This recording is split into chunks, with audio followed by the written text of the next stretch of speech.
नमस्कार शेतकरी मित्रांनो, स्वागत आहे तुमचं आपल्या कृषी बाजार भाव या यूट्यूब चॅनलवर. बघा शेतकरी मित्रांनो, आजचे हळद बाजार भाव लाईव्ह या व्हिडिओच्या माध्यमातून आपण बघणार आहोत. तत्पूर्वी आपण चॅनलवर नवीन असाल व दररोजचे बाजारभाव अपडेट आपल्याला हवे असतील तर या चॅनलला सबस्क्राईब करा आणि या व्हिडिओला नक्की लाईक करा.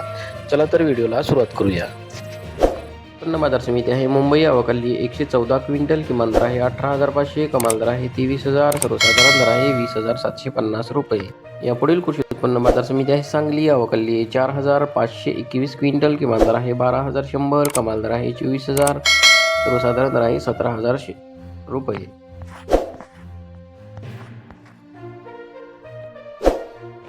यापुढील कृषी उत्पन्न बाजार समिती आहे नांदेड. आवकाली 522 क्विंटल. किमान दर आहे 11,500, कमाल दर आहे 15,010, सर्वसाधारण दर आहे 13,965 रुपये. यापुढील कृषी उत्पन्न बाजार समिती आहे हिंगोली. आवकाली 500 क्विंटल. किमान दर आहे 11,500, कमाल दर आहे 14,000, सर्वसाधारण दर आहे 12,750 रुपये.